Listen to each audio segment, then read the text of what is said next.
start out with our Thames Community Board paper. Yeah. Okay.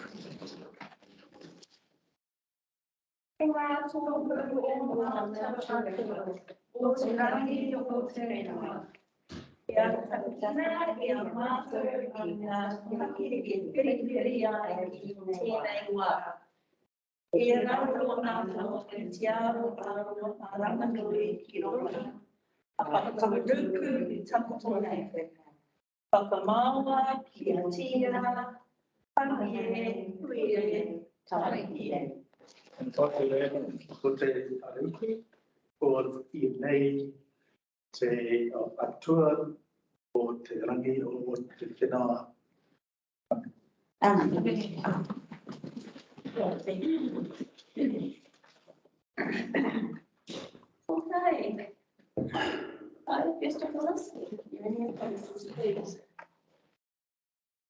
There being none, we're going to go into the public forum. Our first speakers for today are Sean and Andrew from the Surrender Box. Just to sit over here. Yeah, just say it's up there, be center stage. I'll ring the bell in a minute. After 3 minutes, surely. Hi, everybody. My name's Sean George. I'm the president and one of the trainers down at Never Surrender. We've been operating for about 10 years coming up. We started in my garage. We moved to 504 Brown Street. We operated classes for women, children, and just general fitness throughout the week. We're there for 4 years. We got a complaint put against us by the neighbours of some backpackers, and we were unable to get the signatures from the neighbours because of that pressure. So we had to move out, and we moved back to the garage. We've since been at the racecourse at the old folk building for 5 years now. And we closed our doors a little and we operated it just for the fighters because that was important at the time. We've since opened our doors back up to the public, and our members are even exceeding what we were. And yeah, I'll give those to Andy. Charles rather wonderful to achieve. The club is now turning out classes twice a week for Tamariki, so that's 5 to 13-year-olds. We take in the summertime 50 to 60 kids per class. We do it on them by means of co-op because we know we won't get the kids anyway. So start charging money. A lot of these kids bring themselves down and train with us. We then after that have classes for our retirees, so we're there sort of 18 years old. And we have about 25 that regularly come in with that. A lot of them women. Actually, we've got more women in our club than men at the moment, which is quite good. And we've actually got the women's classes as well. We run a lot of the stuff by means of core, as we say. Our clubhouse has fallen apart. Our floors are actually giving away on us. We've been very lucky. The people who got the club gave us the old TAB building, and they charge us an obscenely low rent for doing so. And we're very grateful for that. But the reality is we're never in a building we shouldn't be, and we shouldn't be having children in this building, not on a long-term basis. And we can't actually enact the programs we want. The reality is we're taking through our door of your community, our community, the best part of sort of 200 people a week. And a lot of them can't afford to give you money. A lot of them can't afford to do anything, but they want to come down and they want to train. We're taking disabled kids, we're taking kids with learning disabilities, we're taking everybody. What we need is some help, what we need is some space. What we need is to be around our community so we can, push out the programs we want to do, take these kids in and just get them doing stuff. That's really what we do. We keep people in. We never turn anybody away. We get some good ones, we get some bad ones. We get the police come down and bring people that nobody else wants to deal with. We do that. But as a community, I don't think you're aware of what you actually put out. John's very modest about what he does. We're the first woman ever to win a medal in this country. Came out and trained by Sean. The very, very first one. You've got kids who came off risk registers who now hold down jobs, married, kids. Lad's super middleweight champion in New Zealand, about to go, it's a term province moving around the world. We don't win them all, we win a lot of them. And we could do with your help, do with your money, do with your space.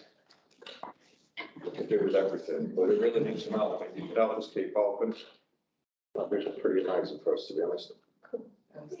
So is there no questions? I just want to clarify that you're an incorporated society. Incorporated society. We're in a relationship, we'd be dealing with a formal organisation. Sean's a paperwork man, sadly I am. So we set up an incorporated society in October last year. We've got all the things in place, such as child protection officers and things like that. All that paperwork's up to date. All the financials are up to date. You know, we're a not-for-profit. Nobody in our club gets paid. There's no money taken out of this club. Anything we get from you goes during the club. Nobody gets paid at all. In fact, I know for a fact since taking this over, he runs this club and he's been throwing money in it, shouldn't have about $5,000 a year. He's a blue-collar worker with a wife and 2 kids, a mortgage to pay, his car payments yet. He throws in money to keep our community's kids from. Peter? Sean, is this club modelled on other clubs around the country? And the other question related to that is, what do they do about funding?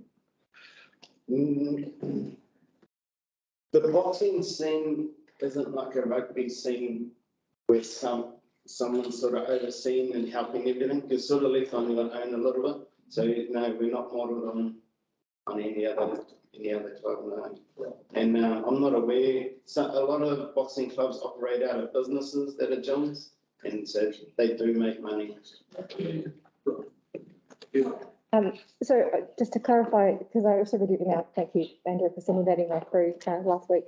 So you're looking for space, but what I heard you just say then is that some of the from who are coming to you, it needs to be a space that's easily accessible to town, for example. So would the airfield be too far out of town for a new space? It wouldn't be, I mean, ideally, but we'd like to ride that, like every kid in town to be able to walk to it. Yeah. You know, I drive down there last night, yesterday, and I drive down to the club and I can see kids wandering down Arroway Street. And I know we never see the parents. If we get too far away, to be honest, we'll find a solution. If I have to do, I've got a Valley Toyota, they've got a van, I will drive around this town, we will pick these kids up and we will get them there. But the reality is, it's quite, some of the kids we get a real hit and miss. They're not, we get a lot of fringe kids, they're not that way, they don't have a routine. So easily accessible is going to be the best thing for the club and for the children. Thank you.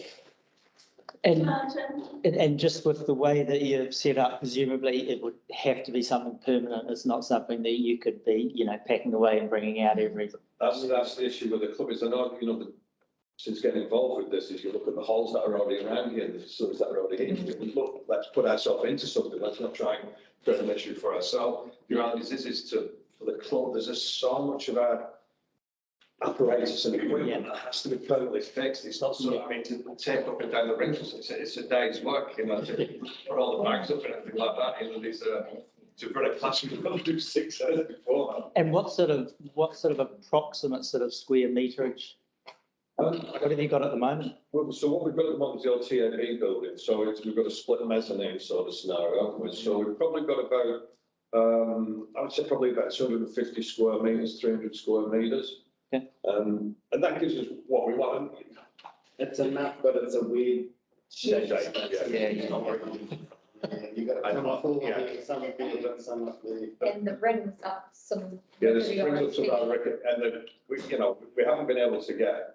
Unfortunately, as we've moved down this path and trying to find funding and things of the sort. Yeah. We can't get anybody to give us funding to try and fix the building. And to be honest, the building's in such a state now. I mean, it's quite interesting. We do have what we call a set of 500 at the end of the evening, and you know, your head's down on the floor, and there's perhaps we've just got holes in our floor, and we get, you know, there's pigeon crap all over the place and all types of things. But you know what? We don't want anything posh. Yeah. I mean, it will look straight in here, but we just make it all sweaty. So maybe a potential fundraiser could be demolishing but building your current. No. I mean, again, you know, the Jockey Club have been real good with us. Yeah. It's been real good, and it's been a fantastic space for us. We couldn't afford anything serious. We just can't. The club, we can't. What we know is that we do it by means of co-op, and it's amazing. You get some kids that.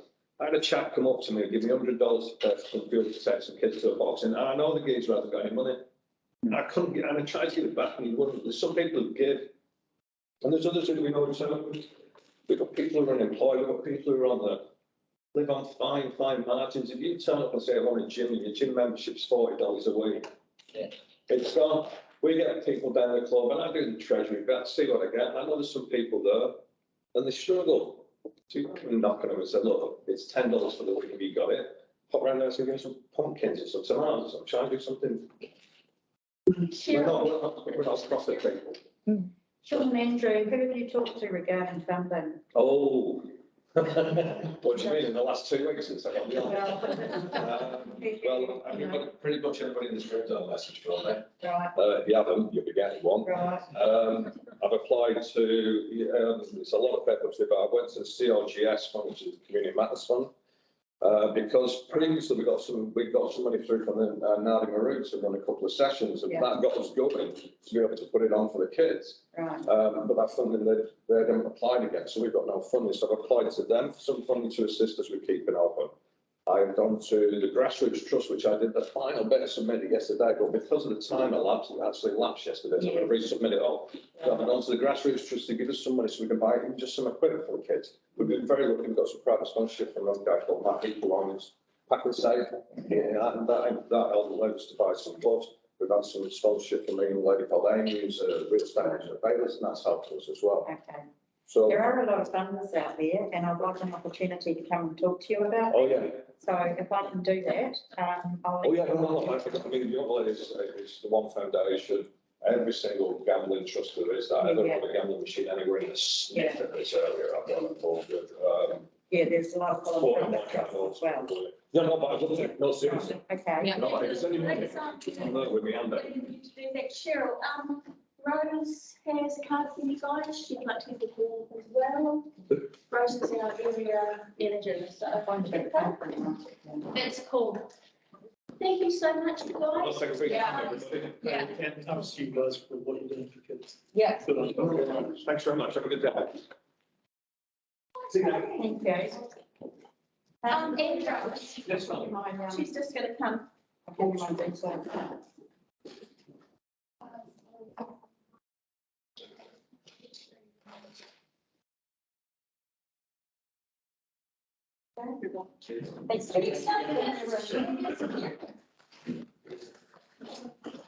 And all of this stuff.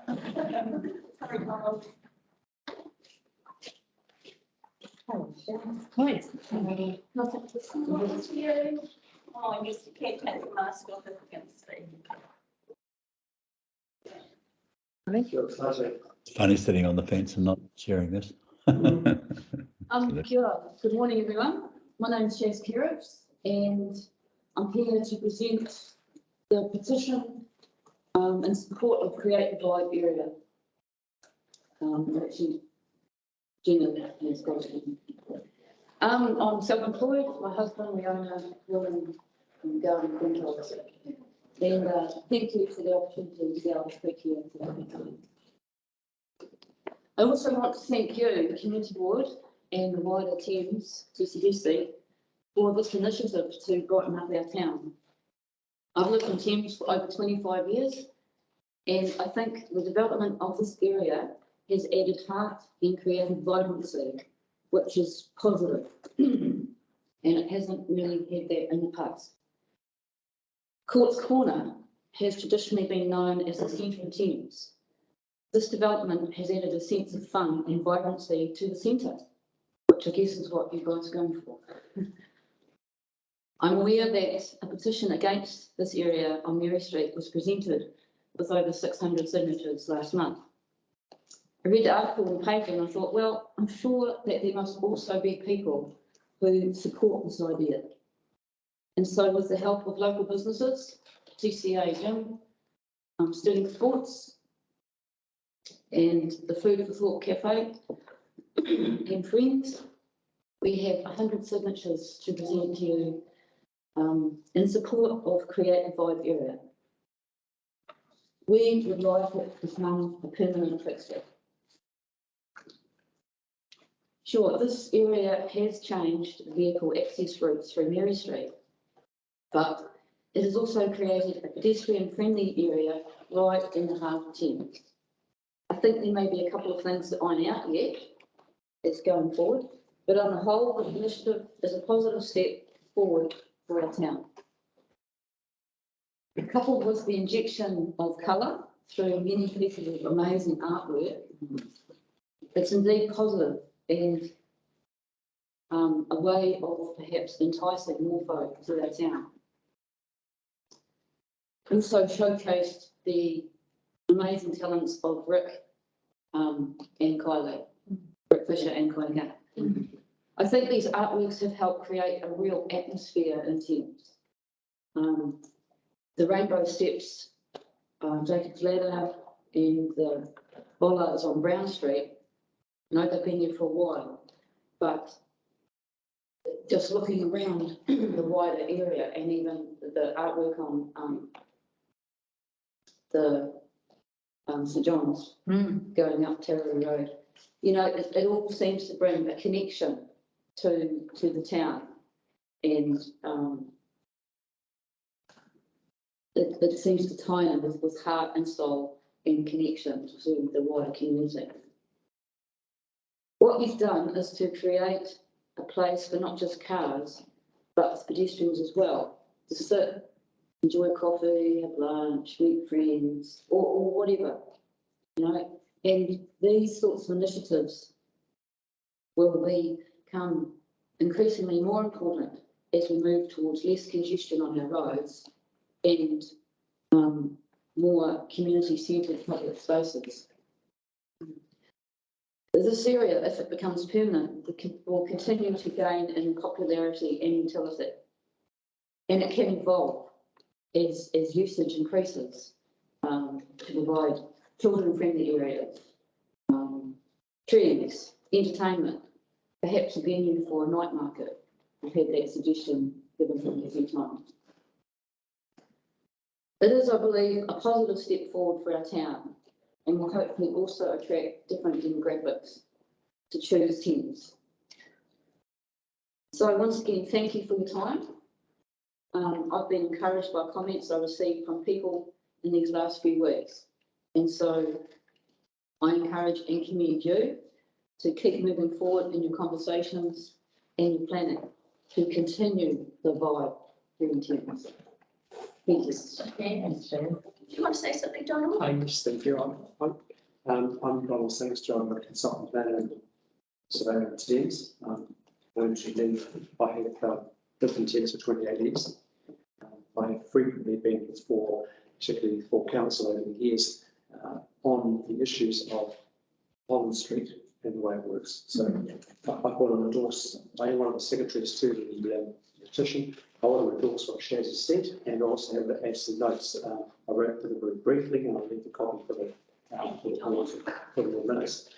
My first note is that they should upgrade the Mary Street works to a final version. That's temporary structures that works. This will then support future improvements to Holland Street, which I've been recommending very quick for 2.5 decades. I think 1995 was the first time I presented to council about issues there. First way of doing this, I'll do it in a different order here, putting in proper pedestrian crossings in association with it. So it's directly associated with it. At the moment, we've got these really things which some people are confused about, and some people are saying more dangerous than not having anything. Well, I know from working upstairs in the building over the clock tower, that crossing at that intersection has always been dangerous for pedestrians. And in fact, until the red lines went in, I was always ducking back 10 or 15 metres away from the corner to cross Holland Street. It was safer than on the corner because people would not drop people that jump the stop signs coming from Mary Street before you. Very dangerous. So those pedestrian crossings need to be authorised. I know that the traffic engineers in the 90s said to TCD, said, oh, you should have pedestrian crossings in the centre of blocks. Well, people don't use them. If you're any distance away, in fact, the other day I encountered someone who should know better in my view, actually cross 5 metres from the crossing. Couldn't even walk 5 metres to use the crossing for. And this person I knew would know better if they thought about it, what I said. So then put proper pedestrian crossings at each of the major intersections. Now, Shaz alluded to an issue that has been raised by the other submission about the through traffic through to Packensack, through to the mall. Now, That is easily solved. At the moment, we live in a town which has grid roading layouts. They are extremely inefficient transport systems. We know that they're inundated with stop signs and giveaways and all sorts of things. There is a large chunk of land in both the Queen Street, Richmond Street and Queen Street, Cochrane Street intersections. One of them, the Cochrane Street one, there's a chunk of land unused in the old postmaker site. At the other end, Richmond Street, there is land on the opposite end of the side, which is partly rail land, but partly council land, where there's a pump station sitting. But there is room to put additional roundabouts, and this was even terribly involved with that, additional roundabouts at those points, which will relieve the difficulty, which I acknowledge is there now. Trying crossing on, it is more difficult to cross from this side of town onto Queen Street than it was before. That's it. That can be solved without affecting on infrastructure. Maybe that pump station at Richmond might need to be looked at, but it might be better than worked around to. Holland Street then needs an improvement to not just pedestrian safety, but cycle safety. And I've actually showed a video at council years ago of what it's like cycling along Holland Street with people reversing out into you, roads and bus. Here's a simple solution. Between Richmond Street and Cochrane Street, it becomes one-way north. You've got your paint marks already on the road. You've got the reverse angle parking here and going all the way along the east side, and you've got continued parallel parking along the west side. People say to me, oh, but I can't reverse angle park. And I say, oh, but do you think you can reverse parallel park? Well, yes, I can do that. And I say, well, that's easy. It's only half the manoeuvre to reverse angle park. So that's that argument that I present. So that's my submission. So there's the answer. Thank you. Has anybody got any questions, Peter? Chair, as you mentioned that when gathering your signatures, you mentioned serving sports, the gym and food for thought. Yes. Had you approached other businesses about holding having the petition there? And I guess I'm trying to get a gauge of were they saying, hey, no, we don't want to part of a positive. Oh, okay. I also had the petition in the Hot Chocolate Cafe, and they added a couple. They were a little bit more ambiguous to that they said yes, they would have it in their shop. I spoke to people at the gym, and we have quite a large membership. The owner of Pack and Save was one of the members who was very, very on board with the whole thing. I work full time and I haven't had a lot of time. I've done this basically by myself, and so I've been to people in places that I know and I have a good relationship with, and yeah. Thanks, Fran. Anyone else? Okay, thank you. Thank you so much. Thanks, Donald. Very good. Thanks, Donald. Please. Oh, anybody? Yeah. Let's just- Thank you.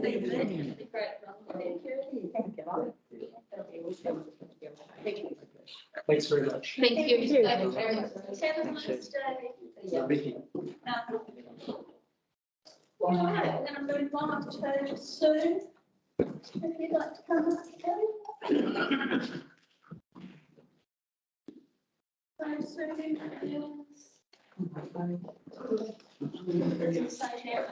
Good morning, everyone. Thank you for allowing me to speak. It's perfect timing to come right after that team. I believe Jenna has sent around the survey results, and I just want to speak quickly to them if I may.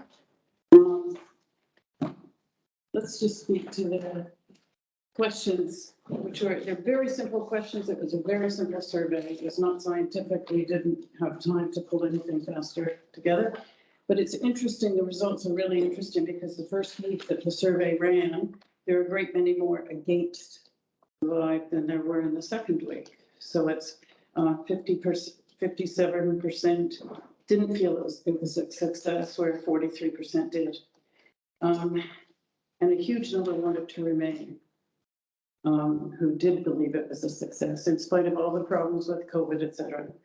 But the comments are really worth reading, and I heartily recommend. We have edited an excerpt and from et cetera. And we give them two options, with 72% saying get rid of it and 28% remaining in part. But I just wanted to draw to your attention a couple of the comments that I think, if you don't read this whole thing, I would totally understand that, because it's a bit onerous. But the first thing to know is many comments said move it. Have a vibe, but move it. And I think it's all to do with the roundabout. And these comments are not mine. These are representing our members' interests. The one that starts with all comments are directed to the TCDC planning team. I heartily recommend you read them because they're very thoughtful comments. It's all from one person, and who was sort of involved in the planning, et cetera. So I would recommend that. And then read the unique response one, because that was someone who came back to us and said, I didn't think it was successful. However, there were a lot of reasons why it wasn't. And she still wants it kept. So I thought it was quite an interesting response. And the final group of comments, which are location effect on business and solutions, you'll know who they're from. And he did not want to participate in the survey, but I told him his only option of being represented was to send us his comments. So he's done that. We were originally told, and I think it's important that you know this, that the consultant would be contacting some of our businesses. So we gave them the contact names and details of businesses that we knew were both for and against it. And that didn't happen. So we got a bit of egg on our face. However, we understand you're now going to run a community consultation. And we just would ask that it's ratepayers and that you can distinguish between business owners and citizens, because I think they have different ways of seeing things. And I think that's important to you. And the final point, which is the most important one from the TBA perspective, is that when we were negotiating with Aaron on this, who was his predecessor, we said, we're quite interested in this. However, there has to be proper signage. And that has not been delivered. And right until the day Hannah Rose left, we were promised the signage and then told there was no money to do the road engineering or whatever they had to do to put the signs. What I mean by the signage is coming into town, where it directs you to the town center. So you can turn up Holland rather than get stuck at the roundabout. And then all the parallel streets on Queen, running between Queen and Pollen, which would have directional signs to the town center. And that would alleviate some of the aggravation and the disappointment people experience when they're trying to access Pollen Street and the roundabout doesn't work. So that's pretty much all I have to say, but thank you, unless you have questions. So, so at the Holland Street, Jellicoe end, is there a sign down there that says town centre? Yes. Thank you. As of when? Some time ago. No, but a really obvious sign. Quite a big one. It's a green, it's a standard green state highway type sign. Oh, no, that's not the kind of sign we were talking about. We had agreed on the sign that Hannah Rose design had the artifacts, I believe, design a logo and everything. I think when you're talking about state highway, I think there has to be. There's restrictions. But it wasn't on the state highway. It was as you turn up Pollen Street. Queen Street into Pollen Street, it's a state highway. Yes, Queen Street, Jellicoe Street is a state highway. I think let's keep to I think the signage needs to be really obvious and a little quirky, so it shows you it's the town center. So we can at least go back to our members and say, listen, we've given it our best shot. So please find some money in your budget somewhere for that. Am I allowed to ask a personal question? That is, so you're well in touch with. TDA. Sorry? You're asking a TDA question? Okay. So you're well in touch with businesses. Yes. What was your personal response to the survey, the kind of results? Is it what you expected from your anecdotal stuff, or was it different? Well, as I told, to this, my response to the survey, they're just percentages to me, and it depends who's taking the time to respond. What moves me more, people write thoughtful comments. Not attacking comments, not nasty comments, but thoughtful comments. This is what we're thinking, and that's why I recommended you read some of those. I just have one more. How many respondents did you have? We had nearly 50, 50 respondents. which is a pretty good, Is that businesses, 50 businesses or 50 individuals? no, 50 businesses. 50 businesses. Thank you. Because it went, I just wanted to ask the question on the back page under effects on business. I just wanted to ask whether you were aware that Computer Geeks moved away because there was issues with the building. The building owner wants to do other things with that building. yes. So, I knew when we spoke with him, he was interested in developing the building, and he's relocated to Holland Street in a smaller initiative, but I don't know what his plans were. I thought he was going to open a cafe. okay, and also a follow-up question. Also aware that the owner of the village is selling that for personal reasons. Are you aware of that? Computer Geeks is selling. No, the villager over the other side. Oh, the owner, he's been trying to sell the business for months. Indeed, but that's for personal reasons. Yeah, it has nothing to do with the vibe, my understanding. Indeed. Yes. Oh, sorry, I can't say indeed. Thank you. Robin? Yeah, so before you were saying, when we do further consultation, it would be good to get an idea of which respondents are businesses versus which respondents are, and you use the term ratepayers. And I'm just worried, do you not feel that the broader community of interest has a say in this? Do I not feel the what? That the broader community, Oh, can I just get you to hold for a minute? Because there is a consultation. Is that correct? Yeah, just to clarify, the report to the community was coming on the 18th of, yes, sorry, 22nd of June. Yeah. And the project manager will present options. Yeah. And then, Yes. And the next steps will be decided from here. okay. Oh, no, well, I just used. But still, your question is. Well, yeah, so you talked about knowing the difference between what business thinks and what you said ratepayers think, and that's, I think, valid, but I was just, I think there's a broader community of interest than just people who pay rates in here. So one of the petition that we see last one of the organisers lives in Natia, but considers that this is her community of interest. So I'm just curious if you have a comment about that. It's a tricky business, because I think what skewed the results that were conducted in the vibe is that a lot of people were just hanging around and had really no ownership of towns. I guess what I'm saying is I'd like it to be people who genuinely care about this town and its future, and try not to bring an agenda to the table or just an offhand remark about it. Thanks. Anybody else? You're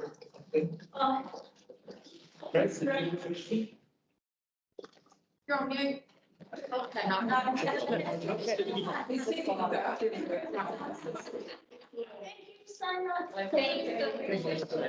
Thank you.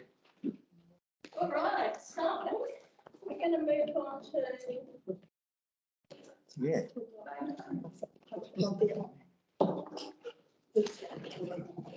Okay, so Lisa and Paul from Vodafone are currently on. Morena, Morena. I'm just going to Morena. share my screen with you. So bear with me 1 second while I get this slideshow doing what it should be doing, and just make sure that you can actually see it. Okay, so can you see that? Yes. Yeah. Oh, fantastic. Well, good morning. Thank you for letting us come and have a talk to you virtually, which is a really good fit for us and what we're going to talk about today. My colleague Paul is on. I'm the Community Relations Manager, and Paul is the Site Acquisition Manager. And what we want to have a chat to you about is the network investment program that we're doing and what we're proposing for the Thames Coromandel area and the 2 sites that your community board covers. So I'm just going to go through, this is a really quick presentation to provide some context, and then we'll just talk in more detail about those sites. So some of the stuff, I don't think it's anything new to you. In 2021, data usage increased by 60% as people increasingly adopted digital ways of living, working and playing. COVID-19 played a massive role in that, and in fact, it's accelerated the use of data by probably 5 years, given lockdowns and all the other things, and actually what we're still facing now. Vodafone already has the largest 5G network in Aotearoa, and we're continuing this network investment program into regional New Zealand. We're bringing more coverage and capacity to our communities, and we're doing that by building or upgrading 800 cell sites over the next 2 to 3 years. Thames Coromandel is scheduled for late 2022 start with a 2023 finish. We've already rolled out into Taranaki region, Bay of Plenty, Canterbury, and Thames Coromandel is what we're planning for next. We've got lots of work happening around the place, but in terms of rolling out a whole region, Thames Coromandel is our kind of next cab off the rank. The reason we're talking to you this far out is that it generally takes 6 to 12 months to plan, design and build a cell site. Vodafone follows the Telecommunications Forum community engagement guidelines, and in addition to that, we're also talking to district councils and community boards to ensure that our sites are in the best possible locations. This next slide just shows you what our program looks like. We're actually on track, which given what we've been dealing with for the last couple of years and COVID and lockdowns, because our teams obviously didn't work. We worked virtually during lockdowns, but we weren't doing any building, and we most certainly weren't doing any caravans and looking at sites. So we've managed to get on track, and so far I think we've built about 100 new sites, and we've certainly upgraded a lot more. This slide is about traffic growth, and I don't think this will be any news to any of you, but this just shows over the last holiday period that traffic growth in the Coromandel, and you'll see that you guys are really prominent. You'll see all the red dots up on the Coromandel there. Your increase in mobile usage was by more than 100%.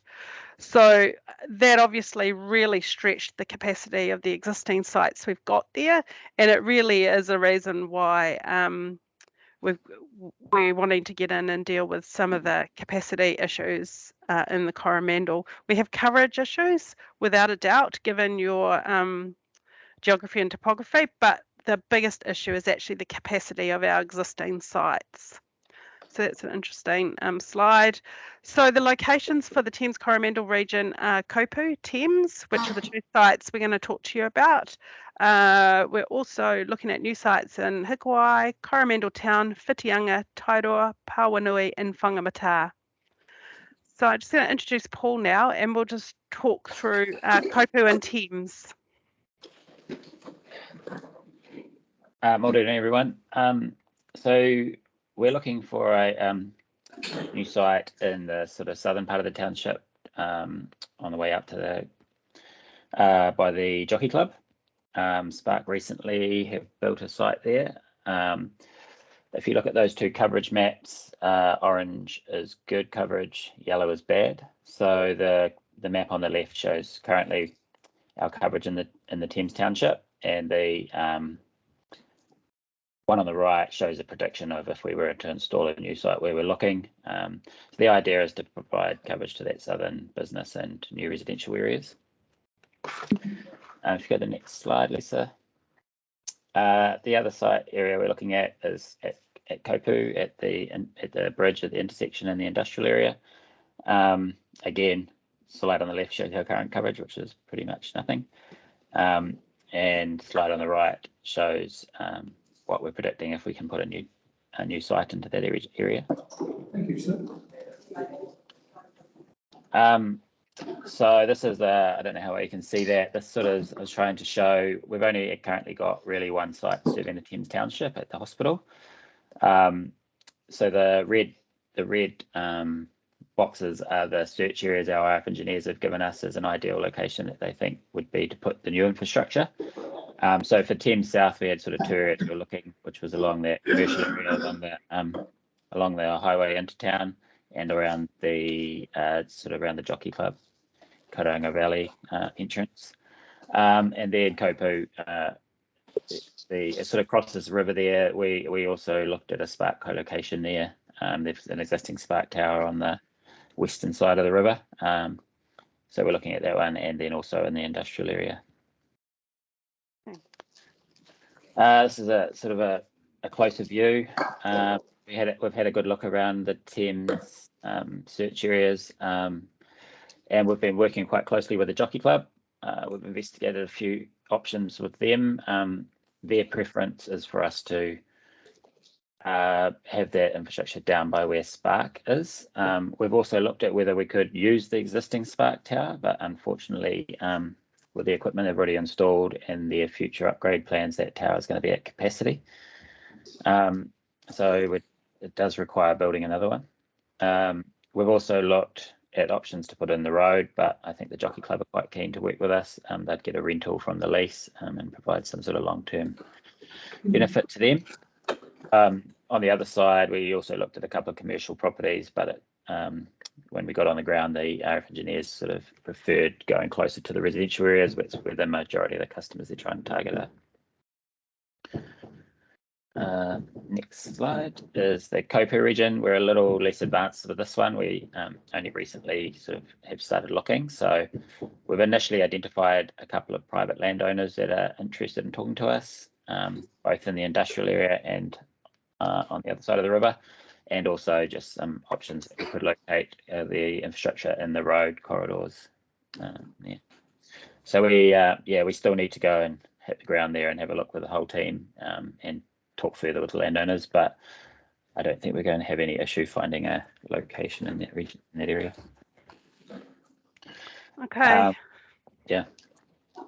Thanks, Paul. So there's an opportunity, obviously, for the community boards to give us feedback. So I've put my email in this, and this presentation will be emailed out to you as well. What's next is we'll do further site investigation work. That includes site surveys, checking for services, getting some plans drawn up. Once we are a bit more down the track, then we'll write to the neighbouring properties to outline our plans, and they can provide feedback to us about that. And then we lodge a Telecommunications Act notice and RMA application with council.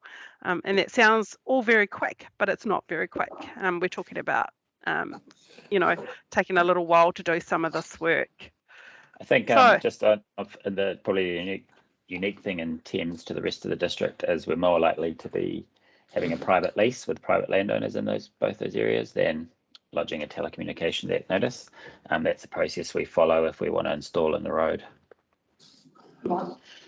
Thank you, Lisa and Paul. Has everyone got any questions for Lisa or Paul? Yeah. Cheryl? Thank you for that. I'm Cheryl, and I just wondered, given TCDC's spatial plan, where development of housing and the growth of the population is likely to move down to Porritt and Matatoki, are there any plans afoot to increase the coverage down there, because it's quite a difficult topography, and I know a lot of places can't get internet or anything like that. I just wondered if that's been factored into your plans. It's not in our current build program.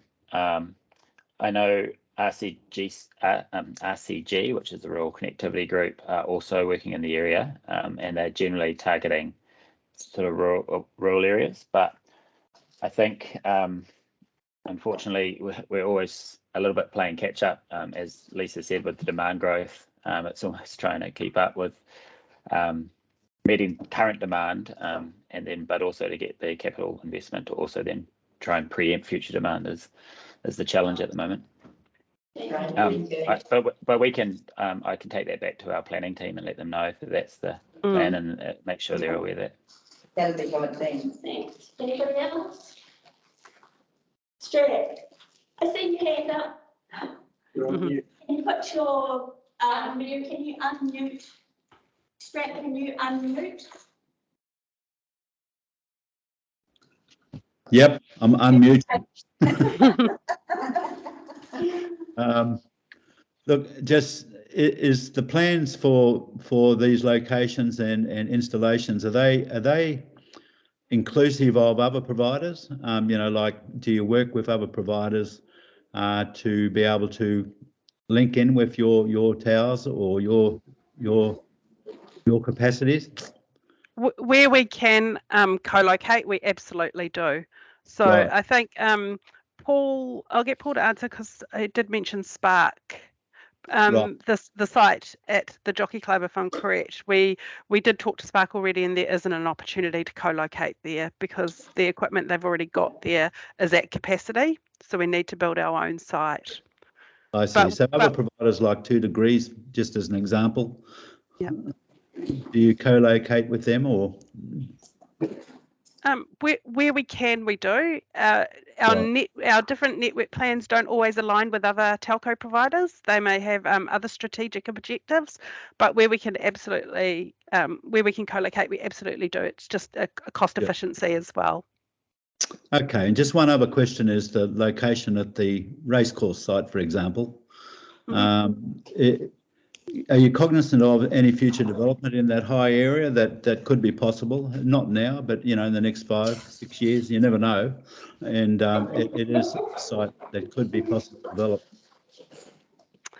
We do talk to councils about this stuff, but we also talk to the landowners, and in this case, it would be a private lease. So we seek direction from them about where they would perhaps prefer us to be, given what any development plans they may have.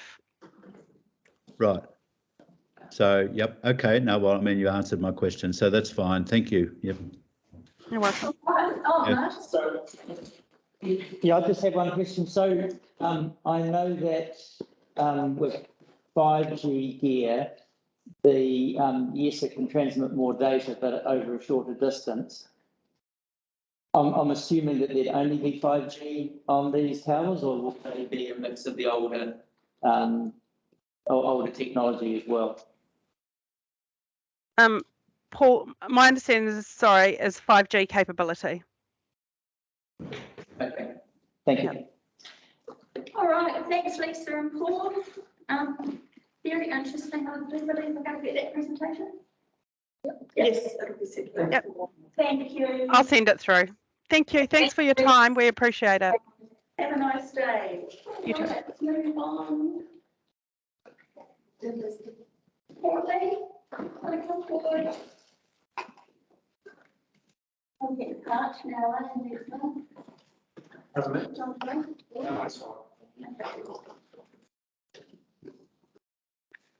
You're on to it, thank you. Good, let's see if we have to do it.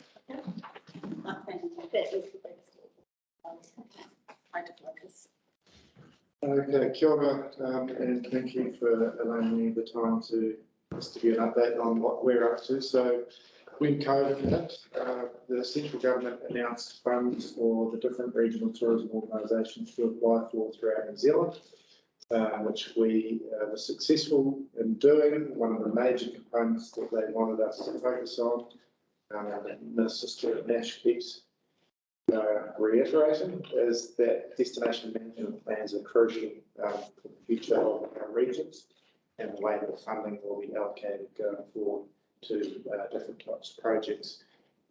So a destination management plan is effectively, in our position as an RTO and a team of 4 of us, we're trying to design, we're the architects of the future of the environmental tourism experience, or Hauraki environmental tourism experience.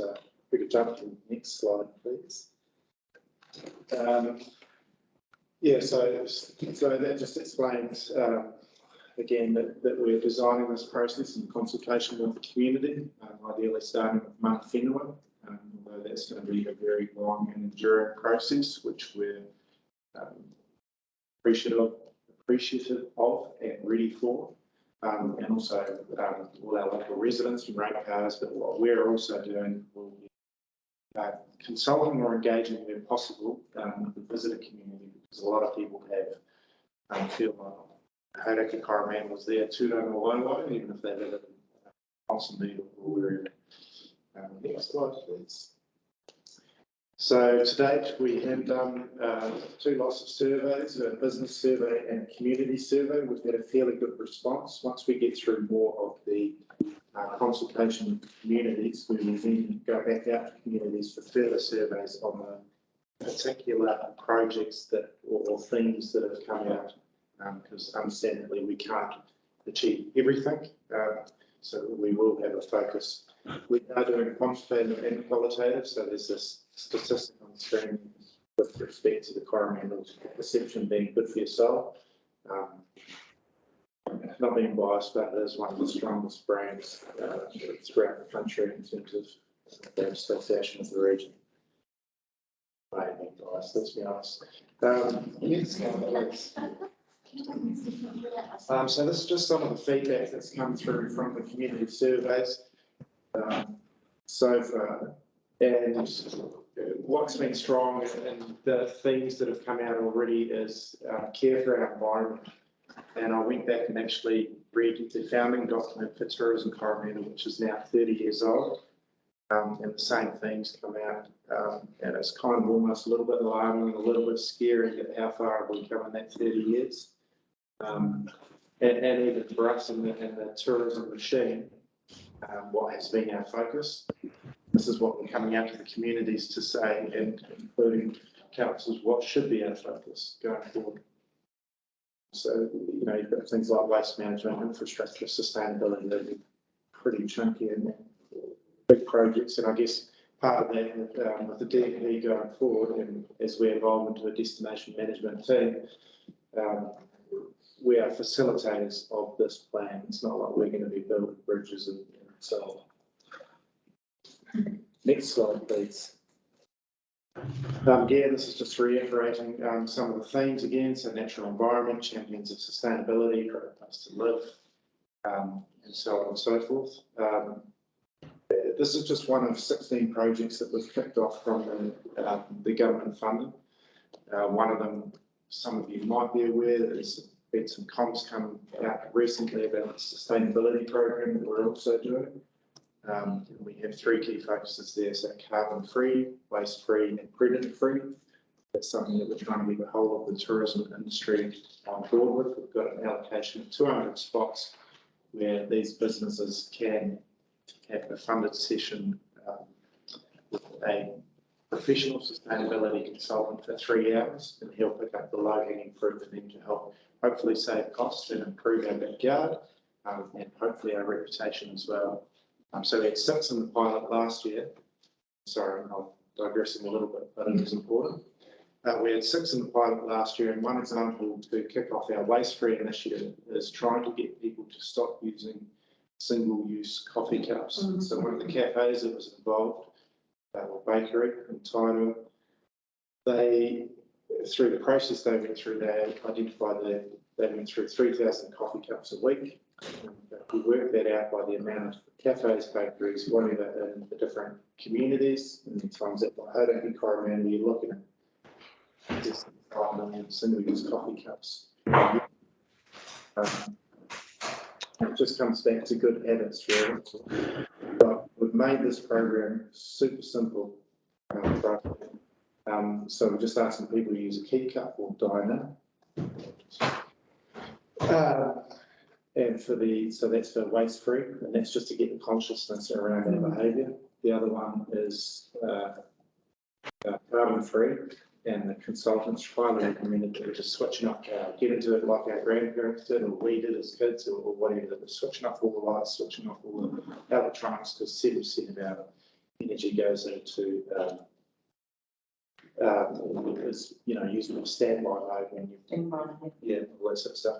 Anyway, that's a little bit of detail there, and with predator-free Hauraki Coromandel, we're working pretty closely with them as well. So we're already starting to beeline on some of these key things that come along. The next slide, please. Thank you. So that's just a continuum of the communities and how they feel that their community is impacted by tourism at this point in time.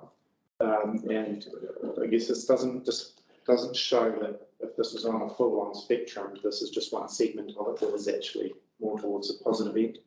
But you still see the pressure points like Karangapi Gorge, Leach and Hāhei, It's obvious and it's reflected in the feedback we're getting from the communities, whereas lots of fire or happy plans, potentially we'll see more tourism.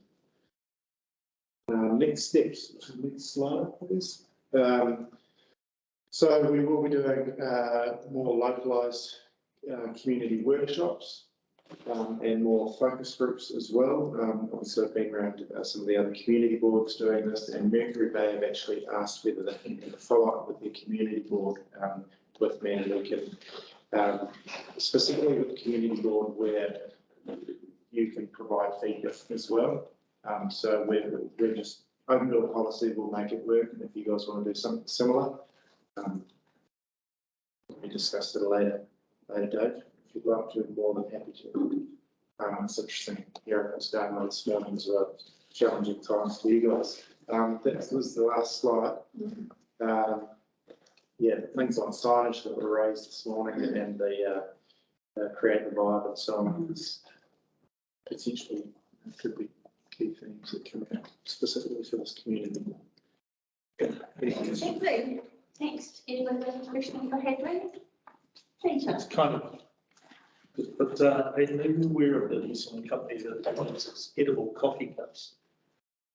Yes. Yes. In New Zealand, and trial person. Anyone else? Martin. So with that predator-free, as part of that sustainability program, and Robin and I got a little bit of a heads up with you the other week about that.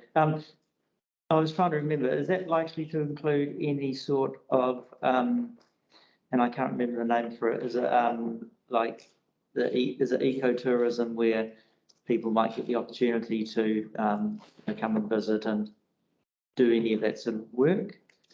Not that program specifically. That's not on that one. But we have allocated another 60,000 to set up a volunteerism program. And I've just got an email back from Jude Person at Predator Free. Yeah, we want to set up a volunteerism program where people can come here and contribute to the trapping and so on. Right. So to give me an idea, that's yeah, we're all there. I know we've sort of diverged away from the destination management plan, but you know, you're talking about the sustainability program, and I did see the comms come out, was it late last week? Are you getting some response to that now that it's out? Yes and no. So we had about 25 or 20 off the bat that came out and said yes, they want to do it. Great. And I've been on the phone the last couple of days bringing people who were on the waiting list to the pilot last year, and they're all saying yes, yes, yes, but they just haven't got around to doing that. So we're up to about 50 now, and it's just it's a fairly easy sell. Mm. So we'll hopefully get the 200. All right. Thanks, Hadley. Thank you.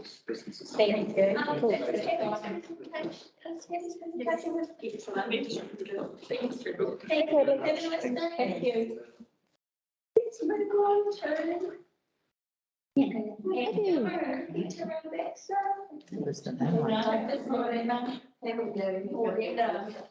Unfortunately, Anne can't join me this morning. She's not very well, so she's doing the right thing and staying home.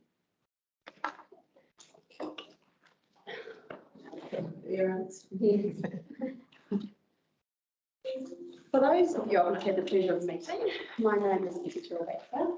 I work with St John in the Hauraki Environmental District, and I'm part of the community engagement team. So I work with Annie Gummer and our manager, Rachel Cheeseman, which many of you know.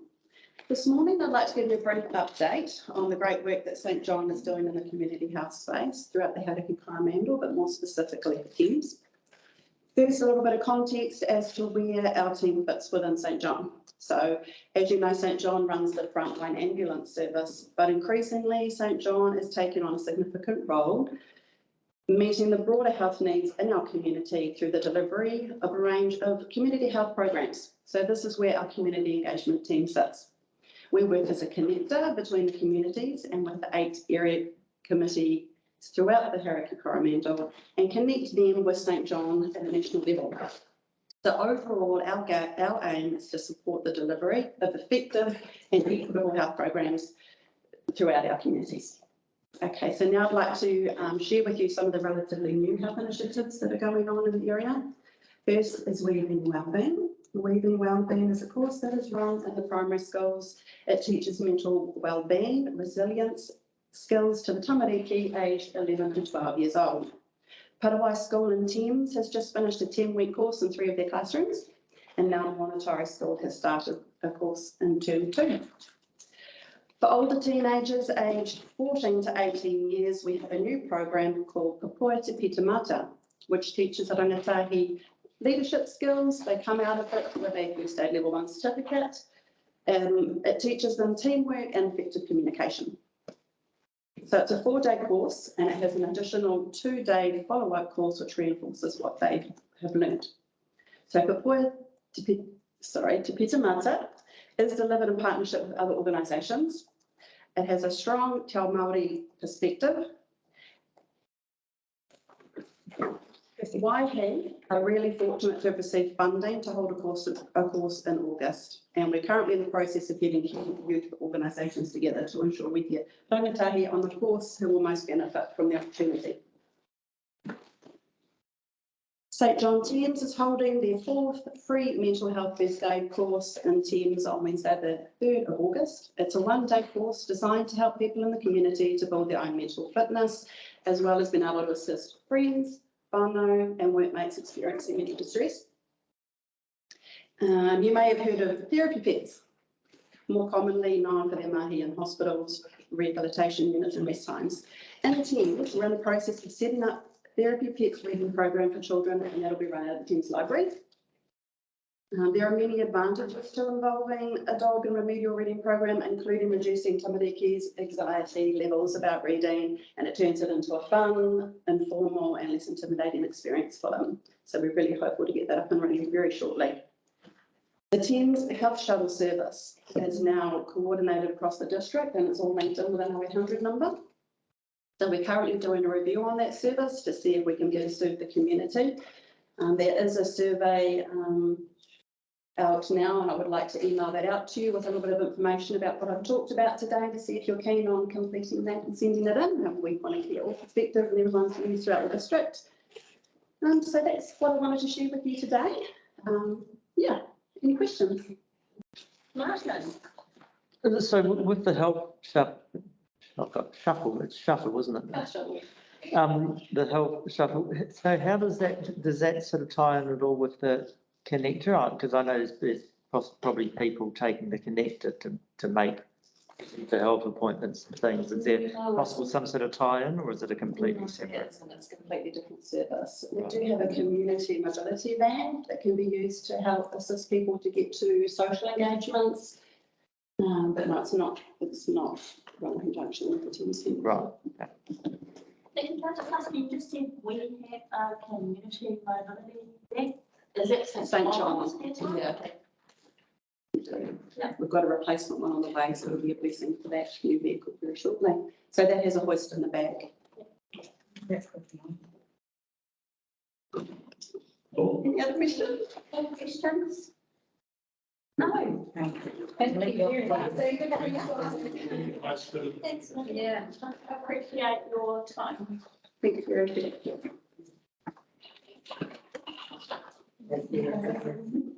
All right, so moving on. The Thames Community Board received Andrew Crumble and Sean Shares, parents on Saints, Sister Lewis, Lisa for Peggy, and Gamma and Peter as speaks to the public and acknowledges the table petition from Shares. Can I remove that? Yes. Robin, and second, please, Martin. Maybe quick around here. Yeah. Sounds scary. Let's move on. Questions about the agenda? Yeah. Conflict of interest? There be none.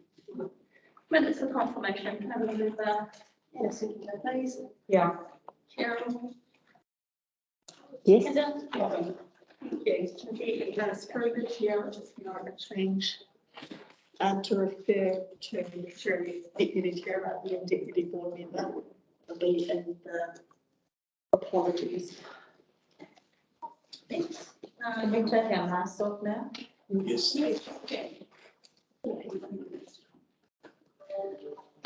So yes, any discussions around the minutes or confirmation? Yes, my minutes.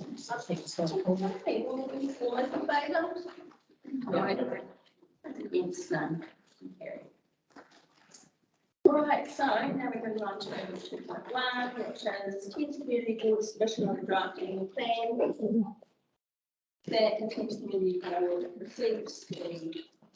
We're going to hand Rose. Thank you, Rose. Morning, members. Morning. The purpose of this report is to seek approval, which is retrospective, of the Thames Community Board submission on the draft annual plan for 2022-23.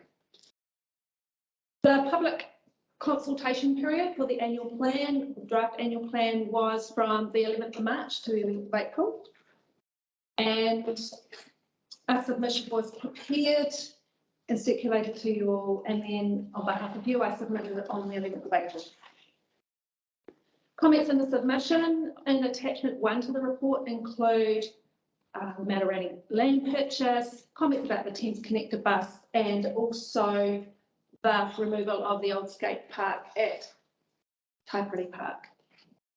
The next step is that council will have deliberations on the draft annual plan on the 24th of May.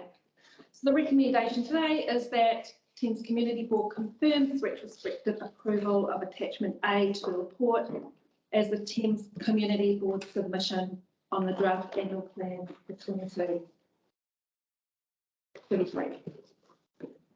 Sure, has anybody got any discussion?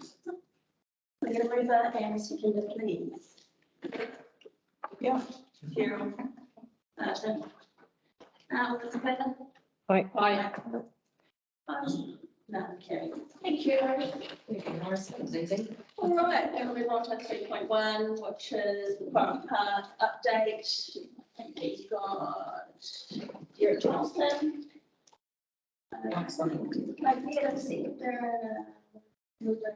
Report, please.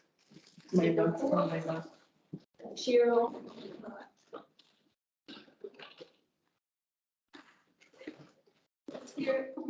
Morning, board. How are we all? Tip top. Okay. Thank you for the opportunity to speak.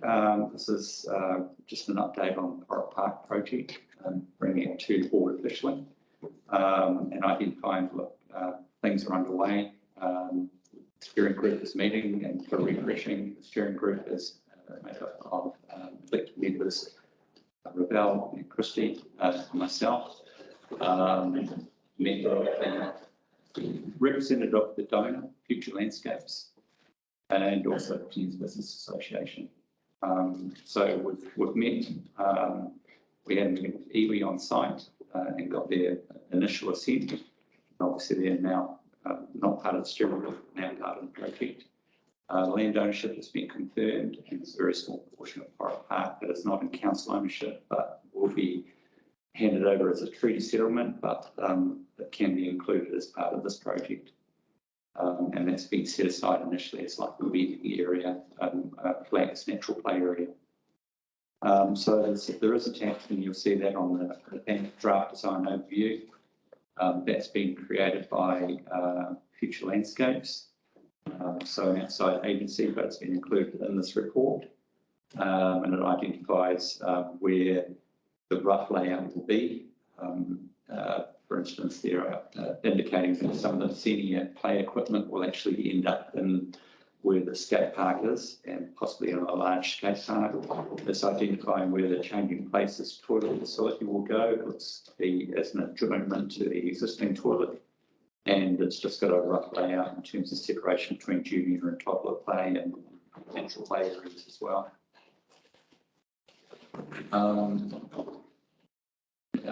I'm led to understand that Gina may have received a paper from the Thames Business Association. What's that? Yes, you did actually distribute it right before the meeting. So that's gone to members. Yes. Okay. So I should probably just identify what that is all about. So there hasn't been an agreed communication plan by the steering group, but this is the ideas brought forward by the Thames Business Association in terms of where they believe the communication plan should be formulated. And it's talking about things like Facebook page, connectivity with the schools, etc. There's a range of steps there. Probably got more, so I don't need to go over them all. But it talks about how to engage the community and get behind this project. I mean, one of the key things is, as well as the fundraising, but it's ownership. So if you get the community to own the product or the playground equipment, then it's less prone to vandalism, etc. So that's a really key thing. And it talks about as well that potentially there's a difference between donors, where they're seeking donors for playground equipment and donors for the change of place facility as well, which is a very special toilet unit. So that's roughly the synopsis of the two items in front of you. So are there any questions? I just recall getting the thing from TBA that we did. Yeah, I'm sure it's in your emails, and if not, it'll come from Gina. Oh, If okay. anybody wants to hard copy though, I'll send it there. It was very close to the meeting start, so we were so. That's all right, so good. Thank you. I didn't realise it. Yeah. Can I keep this, Steph? Absolutely, I'll send it One there. of the key things for me about this project was that there's been talk around the buildings of the Citizens Advice Bureau leases our building and the hall. And what the designer is doing, correct me if I'm wrong, Peter and Derek, is holding space beside the band hall so that in the future, if there was a kiosk or anything, there'd be a place to put it, but not to include those two things in the initial plan because they involved complications which may take more time than what we had. Does that make sense? I'm explaining it badly. But when we decided that, it felt useful for her to know about the potentialities, but for us not to have to push those two things whilst we were trying to design a park. Thank you. So can I just ask then, when you talk about a kiosk or a cafe, because I think it says something about potential for a cafe. Yeah. What are we talking about that would possibly come under concession, right? It will be a caravan that'll hop on there, or are we talking about? When Philippa, who's the designer, who's world renowned, walked on site, she fell in love with the hall. And was there potential to, out of the side of that, create a hub or a place for people to gather, have a coffee, be with their children, be with each other? Could it be, potentially a place for people to stop, orientate about what to do in the town, etc. So, however, that ownership of that hall, the lease of that hall, etc. So what she's going to do is leave the footprint blank so that if and when that was to happen, there isn't a great big tower right there or something like that. So that's what I see what you mean now. Yeah, so that's, yeah. Is that true? Correct. Yeah. Yeah, and just a comment for me is as we go through the process, there'll be parts of the footprint that we look at in detail as well as the overall. And Derek will bring those to us. Yes, as time progresses, so eventually you'll get to look at a bit more detail than what's on the attachment today. Yeah. Yeah. All right. Today is just conceptual. Absolutely. Sorry, Cheryl, Martin. So I'd had a contact with one of the youth representatives from Te Kurawai who had wondered about possibility of a basketball hoop in that area. Did that, and I was trying to remember whether I'd raised that with anyone or not. No, but that's the sort of thing that will be thrown into the through consultation. Okay. What do people actually want there? There's no good people Yeah. putting stuff there without consultation. Yep. What people want, but those great ideas, ask them to come forward at the right time. And correct me if I'm wrong, did you say that with a possible extending of the skate park or just extending of the area, the seating and things around it? So what the intention is, she's had a preliminary look at the equipment, what is worth keeping, what is, obviously it's past its use by date. Some of the senior equipment already in the playground, she wants to move and relocate next to the skate park and create more of a youth area or an older children's area. Yep. And then that has other benefits, then potentially downstream in terms of where you've got more space for newer equipment, for instance, in the main area, but it's also becomes an area more for young adults rather than the kids.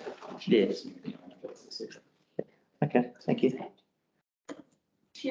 I'm fascinated with the seated area for weaving and the native flats for basket weaving. Not only will that attract birds, but I can just see a whole lot of, does that come from Ngāti Maru? Because I can see Kopu sitting here and doing the weaving. It would just be wonderful Yes. to have that in there. So that was identified on the site meeting with.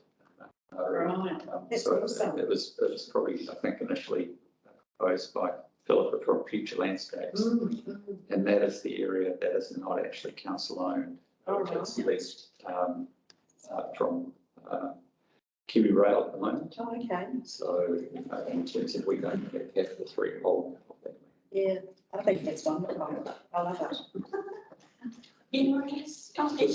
Just when we had the meeting on site with Kiwi, they raised the point that they have a nursery of plants that they're growing down in Ngāti Maru. Fantastic. And I think everybody said, oh, wow, that would be so cool, you know, to have plants from the Kiwi nursery, you know, plants in the ground. It was the suggestion. So it was a really good positive. Well, that's it's so many people there, won't it, to see what they're doing, to take part. I just wanted to make a final point. So we're talking about details, bringing them to the board, etc.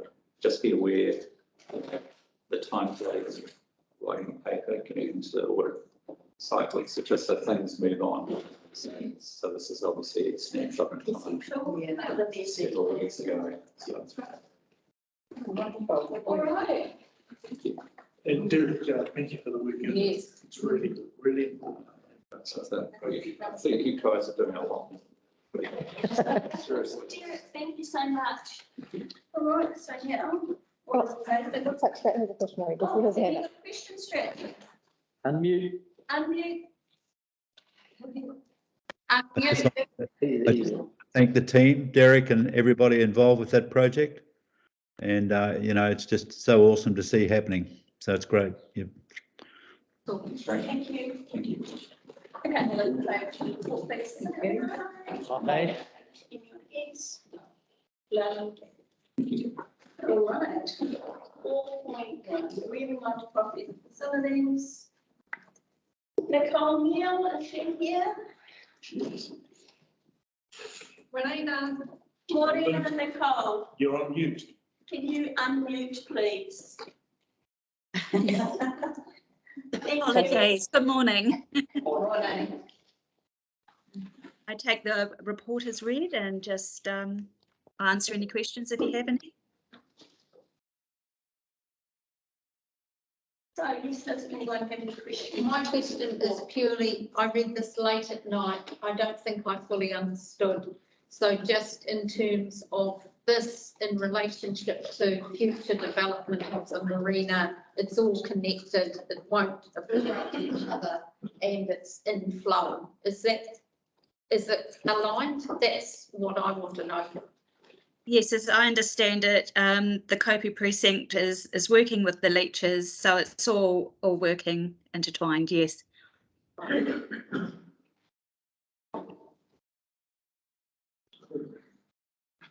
Easy. Okay, so, I'll speak in. Thank you. All those in favour, say aye. Aye. Opposed? None. And carried.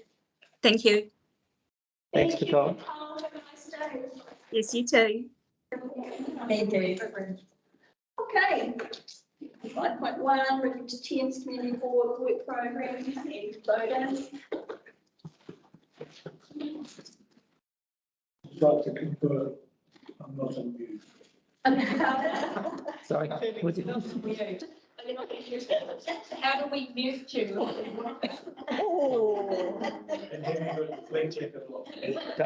Don't write that here. Okay, so we're gonna. Right, here it is. Any questions? I've got a bit of an update. You give us the update, then we'll go to the question. So if I go on the second page, Kopu Marine, good news. Further discussions with MB are ongoing with Lorna and Lorenzo Canal from Urban Solutions. We appear to have found a solution to the problem that with regard to funding. I'm happy to show the board at lunchtime a prospective layout. It's one of the options, but it's looking rather rosy at the moment. I can't say too much more, but I can tell you that the project is very much alive, and I'm hopeful. And Lorna and Lorenzo are meeting MB again on Thursday this week to discuss it further. MB are behind this project and want it to happen. I can just put that to everyone here, which is very, very promising. Yes. Very promising. So our funder has is working with us proactively to make it happen. Is that fair enough, Lorna? Yeah, I think we'll just talking about the range about the range of options that we're negotiating with MB. Yeah. Just another one, the total valley extension, which affects roading, stormwater, wastewater and water. We had a fortnightly meeting with our consultant who's managing negotiations with the landowners, the designation of the road. That is going particularly well at the moment. It's a long process, unfortunately, but I'm pretty confident that there's some light at the end of the tunnel on that one. And as previously reported, because of the delays caused by predominantly Chorus and Powerco at the intersection, that project will restart in October and be completed, and that will be stage 1 of 3 along Total Valley Road. So it's a slow process, unfortunately, but it's going particularly well. I'm very happy with the progress on that. Any other questions? Sally, mine's just a comment that our asset planning manager will be presenting around the SMPs on the next meeting, 22nd of June. And just with the new report come out and the highlights about Thames actually rising, whereas parts of Thames might be rising and other parts are sinking. I think if you could tell Amon, if he's our asset planning manager, that we will be really interested in how they're incorporating that latest scientific information with the SMP, because it was partly helpful in the press, but I think there was a generalisation that could give people false hope. Yeah. I'll do that. Laura, she just wants to, Laura, do you want to just come down the front here? Okay. And I send you to the other side. Yeah. I just wanted to ask that research had been incorporated in the SMP project already. And we put a press release about that just to last week, which I can reshare just to. I read it, yeah. Yeah, so that has been taken into consideration already because they have been talking to us researchers. Sorry, can I ask a follow-up question to that? I mean, it's my understanding from some of the SMPs that I've been observing at is that land sinking has not been part of the brief of the SNP. Not I guess it's the coastal inundation part has been, land sinking has been discussed, but, so as I say, it has been incorporated in there. I don't know if it's been a core focus of those meetings. We do have more meetings coming up where we can raise it again, and include that if there is some, clarity around that. Yeah, because there's, yeah, and particularly with that article that came out, there's very real danger that people will go, oh, cool, Thames is rising. But as we know, there's 3 distinct areas, and in at least 2 out of the 3 distinct areas, it's sinking faster than any other rate in the country. There's only one place off the South Wairarapa coast where it's sinking about the same, which is around 8 millimetres a year. And that just moves the whole 30-year thing to 2030. Yeah, so I think what I'm saying, sorry. I'm probably getting a little bit too far down. I'm not really clear about what is in and what is out and what is being calculated. Sure. Because as local representatives, we've been told by some people it's not been included, and we've been assured that it has been. Okay. And so I need that issue sorted out so I can sleep at night. Yeah. And if we're going out to the residents of Moanatari saying, hey, there'll be some thresholds in coming up in by 2050, we need to make sure the information that we're giving them is accurate, as accurate as we can get it. Because I think what we need to do is realise that every time the CapEx part of the work program, and there's another presentation on the, is that correct? Who's Rose? Oh, So we'll just, okay, sorry, it's really hot at the moment. let's go with what's on the works program. Yeah, agreed. In terms of, It is on the works program. yes, but it's not part of Andrew's delivery. It's going to be Rose's. Oh, sorry, I'm sorry. So can I just ask a question about the Totara Valley project? So it was my understanding that some of the work that's happening out there, and there's the 50K bit because they had to. Yeah, first of all, there are 2 culverts that go across the road to address some stormwater issues as you go in towards Kopu on the right hand side. Okay. That work has been completed. Yeah. However, the work at the intersection clashes, which you didn't notice that up with some existing Powerco and Chorus underground underground and overground infrastructure that needed to be moved to facilitate the intersection happening. Okay. The intersection was always stage 1. So there are roadworks, just to be clear, to be completed at that intersection, but they can only happen once Chorus has finished their work and Powerco. Okay. Now, trying to control Chorus and Powerco is a big challenge. Yeah. They do what they want, and most importantly, when they want, and they're contractors. So we've had to wait for that. As a consequence, the roadworks really can't happen in this time of the year, in this construction season. We'll have to move it to October when the start of summer starts. So that's what will happen. So, but I am very confident because the contractor has already been is already aware of this, that he'll come back and finish the road.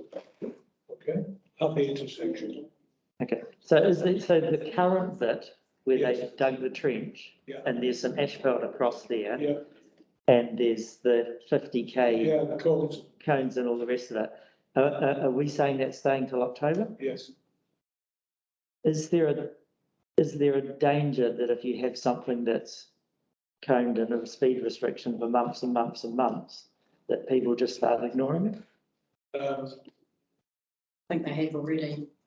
From what I've understood. And to my mind, it's quite a rough, bumpy bit, which is probably good because it does mean you slow down to 50. And I know we're getting into real granular detail there. But it's the main thing coming in and out of town. And I've already seen people that are doing considerably over 50 through there, and it's like, well, I don't know, it's just not a good look if it stays there for months and people start to say, oh God, what's going on? So is there a question? Yeah. When the intersection works happen, it'll be slowed down even more. Yeah. Okay, so, it is a bit unfortunate. We could, I don't know, I thought speech of pinnacles. Yeah. But I suppose we could change it back to 70 or 80 in that area. 80. But, if there's and this has been agreed with NZTA, so if we take the current speed restrictions away, we'll probably fall foul of NZTA. They won't like it.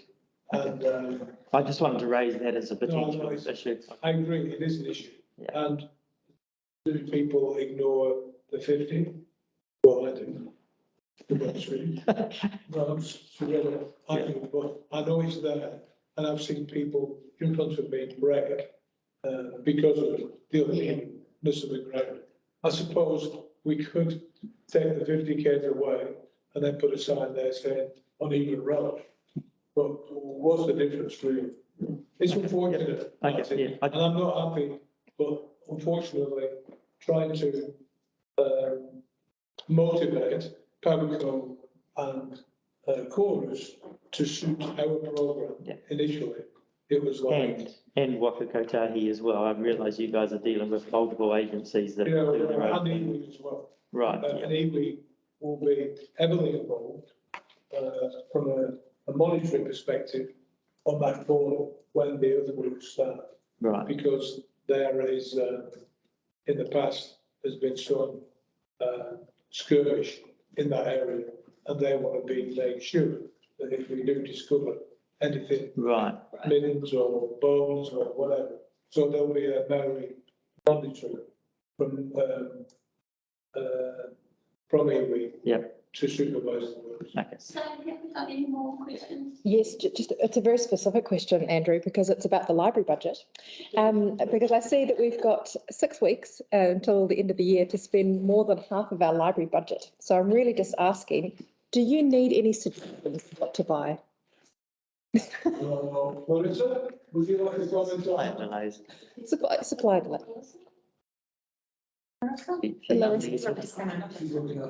She's looking after, okay. Hi everyone. Yeah, I'm just new to looking after the libraries, but yes, aware of those budget issues. Basically, it's due to Wheelers, who are the people that provide the books. They had a lot of problems through COVID, so we weren't actually able to order the books that we wanted to. So there, I've been working with Karen Berger, Finance, and there will most likely be a carryover. We'll be able to order the books and then carry over what's left. So all the libraries have gone through and ordered as much as they can. So. Right. Cool. Does that answer your question? I just want the books, really, so yes. So, the installation of Jane Hogan scholarship, which. That's another just way forward. How can we have one lose food? So Rose's doing operates and Drew's doing, just can you take your name out? It may just finish. Yeah. Well, We don't know who's who. So there's 2 reports. One is CapEx and Andrew's delivering that update. So that's the first page. The first few pages, but the very last page. And then the Called other update. other information updates. Yes, right. It'd be useful to know that. I just knew that now too. Yes, good clarification. Yeah. So Andrew, I have questions one question. for Andrew? We do not. Thank you, Andrew. Thank you, everyone. Thank you. Thank you.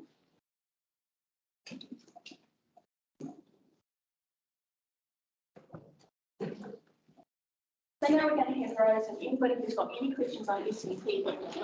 So this is the second part of the updates, and it's updates from some of the managers who are the budget holders. So we've got an update from Mitchell King, who's the economic development lead, Amon Martin, who is asset planning manager, and then an update on the annual plan from the performance lead, Kate Lewis. Then Kathy Chilton is the project manager for the Thames Sub-Regional Aquatic Facilities Project and the Thames Sports Partnership Hub Project. And then there's a couple of other items up in there. So on the Thames spatial plan, actually, are you on mine? Good. Okay, we might come back to that. I can talk, but I've just got. Fine. Yes,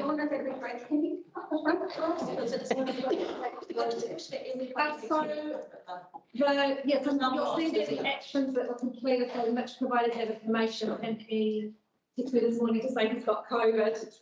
I gave him an approximate time. I think he was quite keen to come into the meeting, so he might not be able to do that. So is there anything else there, other than what's on the update? Just in regards to key stakeholder engagement and working with AMI on how the shoreline management plan aligns with the spatial plan. Yeah, and we'll be taking a report to council in the August meeting to sign off on sort of the draft going out for feedback for the community so that it can be adopted later in the year. Does anyone else have any questions for Lorna? Are these questions about any of the items? On the spatial plan. Or just on the spatial plan, okay. Just, yeah. Sorry. Okay, thanks, Lorna. Okay, are there any other questions about any other items that are listed? Essentially, these are just projects that are in progress and there are updates from the managers. Okay, you're delivering the updates from the managers, or are we going to have people coming in and out? No, we're not going to have people coming in. It was just that Mitch had requested it. Okay. And, yeah. Okay, so let's move on from that. That's the update. Come on. So with the Thames Sub-Regional Aquatic Facilities Project and Thames Sports Partnership Project, Scott there arranged meetings of stakeholder groups and get visits underway. So do we know yet who the stakeholder groups are going to be and what involvement is the assembly will be having community board person or two on that? We've got Sally and Sheree, who are the representatives. And so in terms of what occurred in the month, there's a summary there, and the next column is what is going on with the so we're underway now. So the project manager has been working with the consultant on contacting all the groups. There's a community survey in the pipeline that'll be coming out and some comms around that. And there's a steering group meeting which Nadia Hay have agreed to join, and that's starting on the 20th, that meeting on the 24th.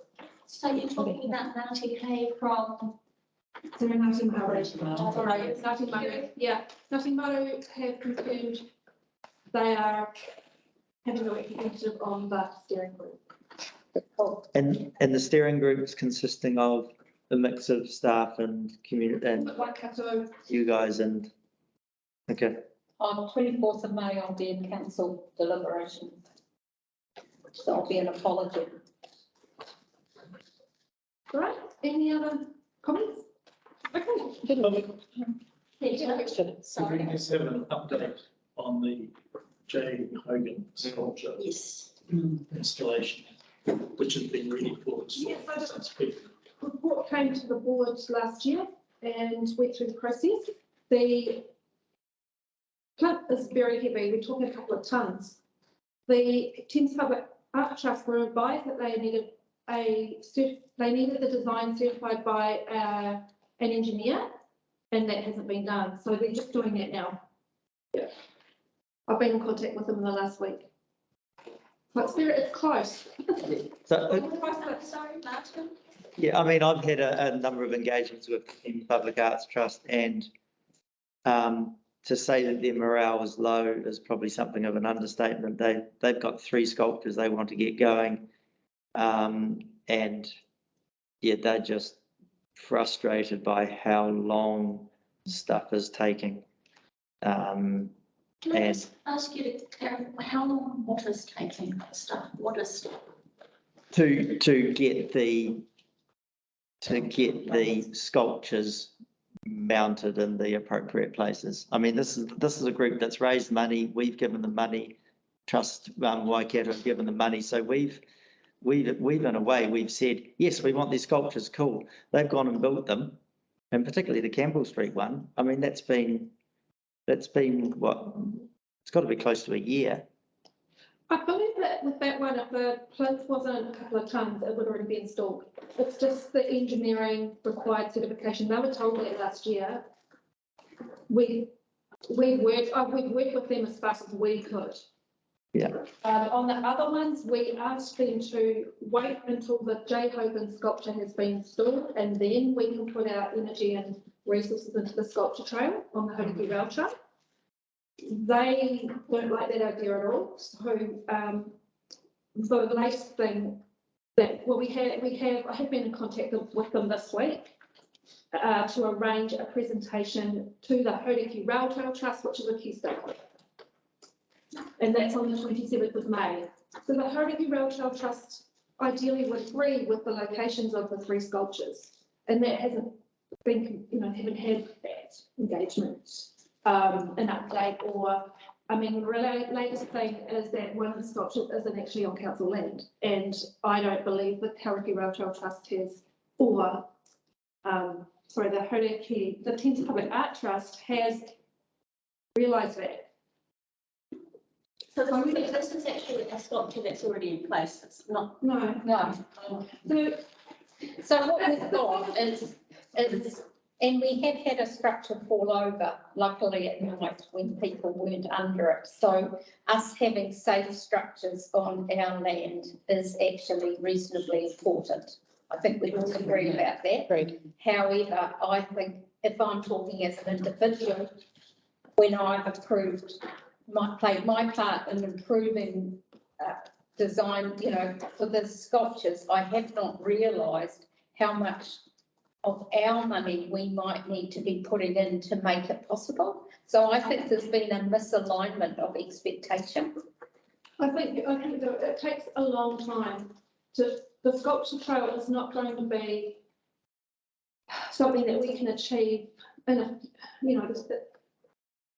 there's a process that we need to follow. I understand the. We need to get a focus on this quickly to put it where the intentions, the tender location is private land. So they'll need to get approval from the landowner and then apply for the resource consent in the industrial zone, because the industrial zone does not permit a public amenity, which a sculpture is. The other 2, interwoven and miners' gates, are permitted activities in the airport zone. So those 2 are really straightforward, and we could actually move ahead with those 2, which requires a report to council, a report to the community board, and then the thing about that is that there's gifting involved, because the Public Arts Trust would like to gift the sculptures to council. I'm getting into a lot of detail about their project. That's not the purpose of this. This is to update you on the J. Hogan sculpture. Thank you. Strat has a question for you. Yes, hello everyone. Look, just to say that, there's 3 major sculptures here that, haven't been installed yet, and it's good to hear that 2 of them are permitted activities. In other words, can be done, in the short term. But the frustration to TPAT has definitely been the fact that they have to work on a project by project basis. In other words, when they make an application for external funding, they need to answer the questions relating to the fact that their previous works or works in progress have been completed, installed and done. And it's a really important facet going forward, and it confuses the applications that they need to make for new projects if they want to do them when there's things pending. So it's really hard for them to organise, and so part of the frustration is very clearly that's been expressed to me. So it's up to us all to actually get in behind this project and try and work with them, because because they are producing some outstanding sculptures, for our town. So that's the main comment I need to make. We really need to find the solutions to progress this. Thanks, Stuart. So you want to do any questions on that? Alright, so what we're going to do is report. Peter, Cheryl, thank you. All those in favour, much nice. Those against? Carried. Moving on to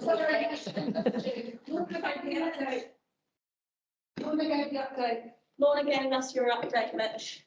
Sorry, Get well soon. Get well soon.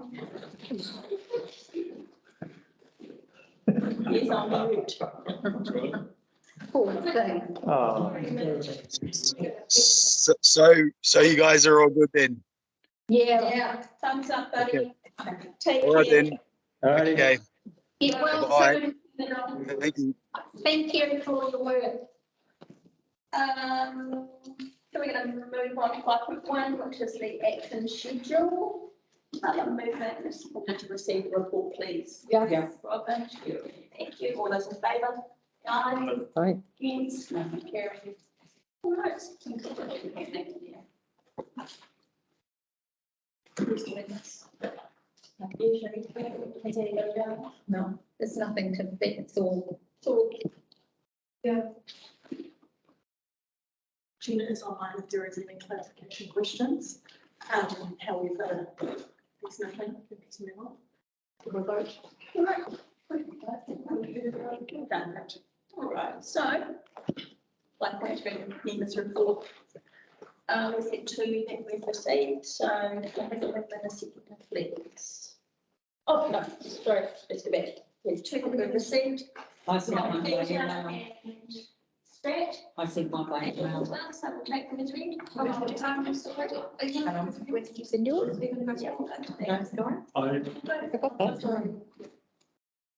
Some will see those anyway. Yeah, we'll move on. Anybody who wants to talk to the report?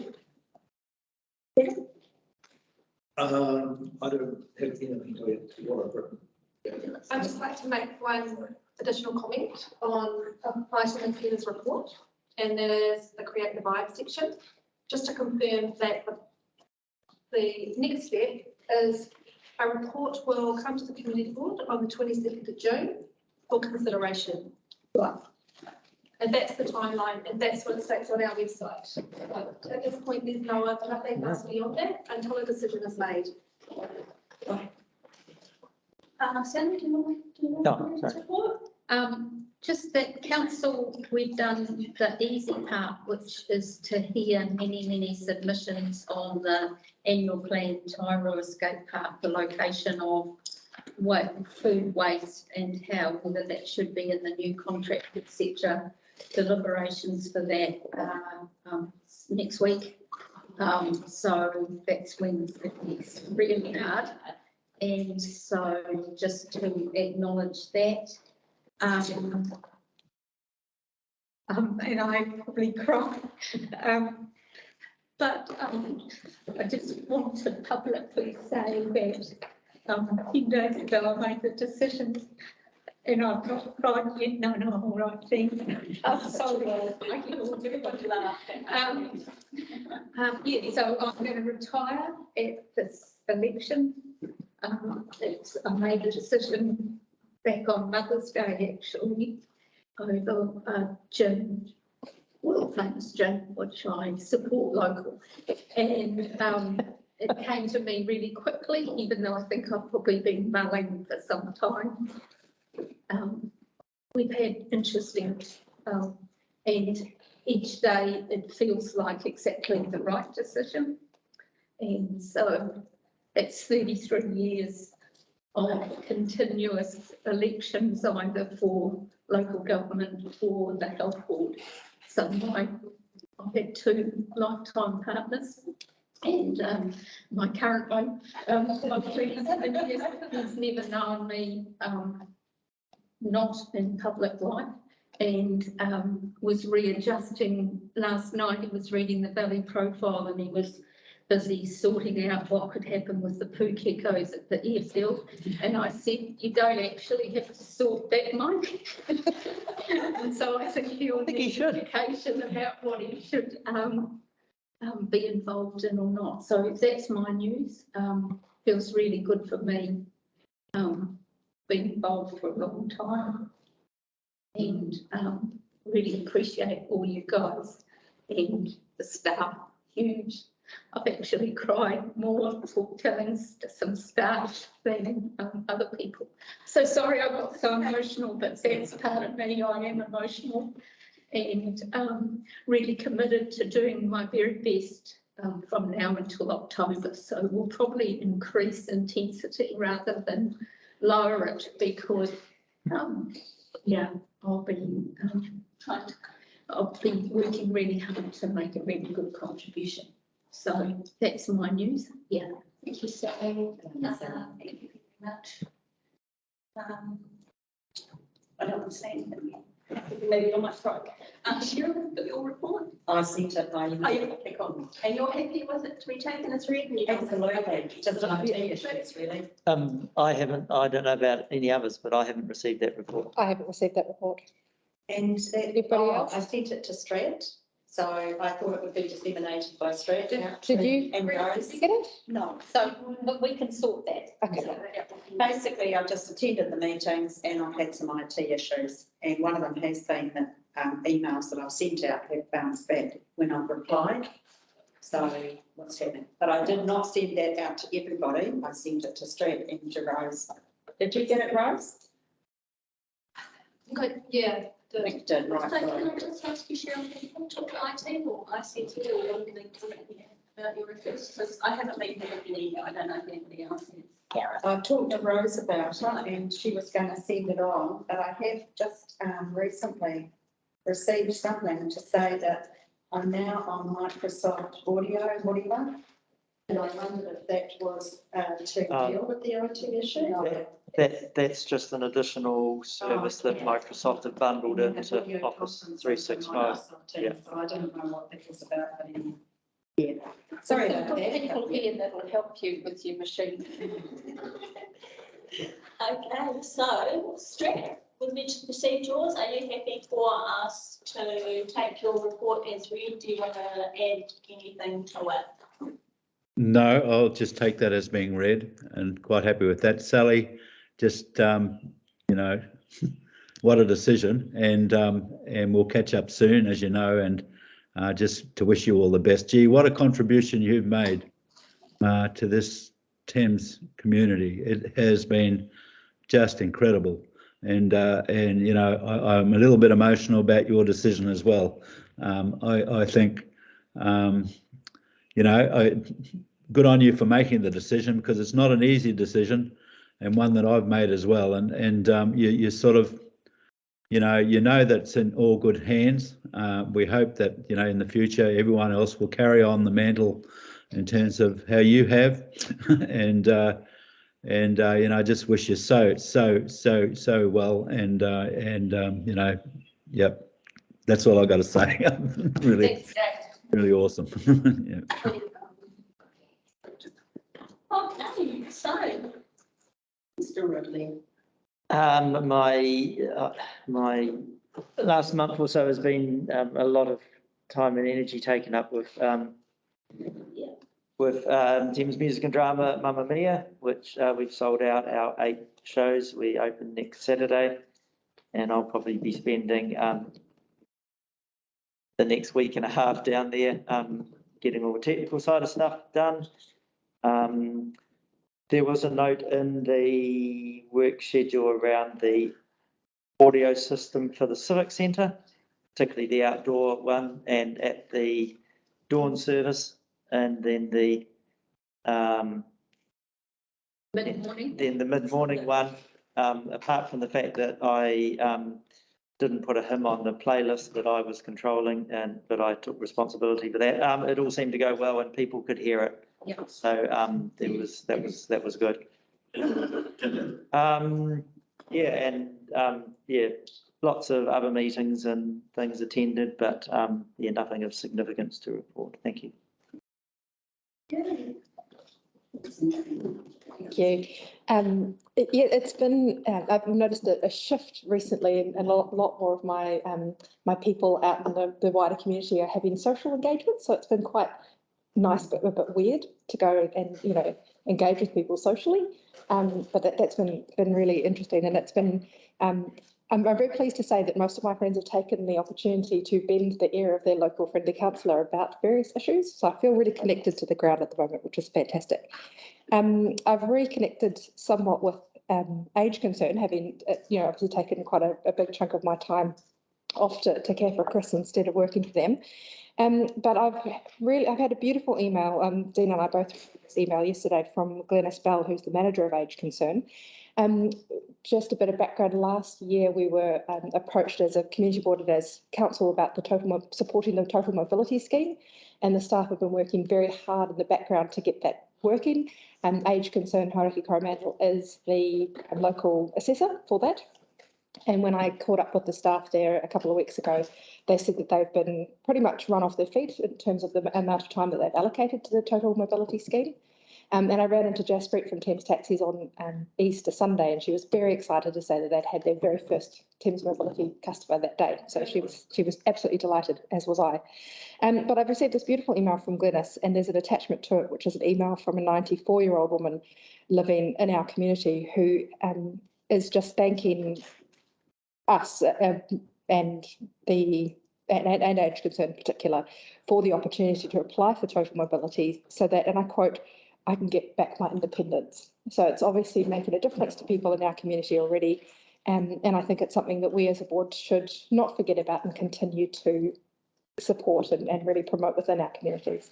Absolutely. Cool. Yes, such a great service.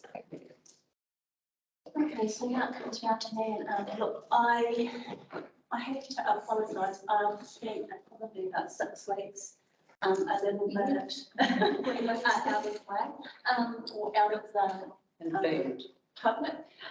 So I haven't really been anywhere, except that I did get a new grandchild just prior to that 6 weeks, so I'm pretty stoked about that. So I've got 3 now.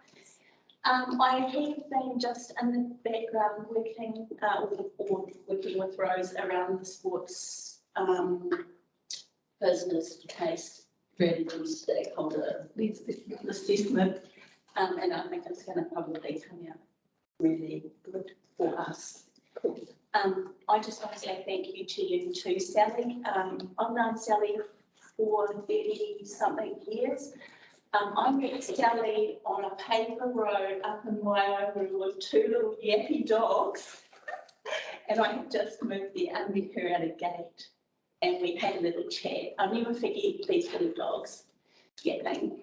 And then the next time, because things happen in life, and I moved from that area just over the hill to the other side of Waiora, and then had some kids in my family. But then I bumped into Sally one day at the supermarket, probably seen her around once before, and I saw her, and then I saw Sally again. It was like, and she said to me, double take. And I'll never forget it. It just had a double take because Sally's sister looks like Sally. Yeah, it's happened to me. So thanks, Sally. Over all those years, I know you've been here, and I know that you've had a genuine love and commitment to this community from the day I first met you. And I thank you so much for everything that you have done for us here, and hope that future forward there's a continuation of what Sally's done by the rest of those who did put their hand up and stand. Thank you. I've got an identical twin sister who's called Sue, and the tart wouldn't, when I stood for the mayor, and missed out by 93 votes, way back, the tart would not walk down Whangamata or Whitianga, just sort of cruising. I said, I need 2 of us, and she wouldn't do it. And so I didn't forget it because it was like, hi, Sally. Sally? It doesn't go away, it's genetic. I bumped into Sally's twin in Caro Street in Hamilton in the car park, and I went, Sally, hi, how are you? I said, no, I'm not Sally. But half the time she goes with it. Oh, yeah, we got used to that. Call me Rose. It's a dead ringer. I'll move Bring it. it over to second committee's report, please. Yeah, yeah. Hey, Cheryl, also. Can I just, how many people who read the narrative with the TBA submission? Yes. Yeah, so I'd just like to be able to confirm back to TBA that everybody had read them. Yeah. Yeah. Yeah.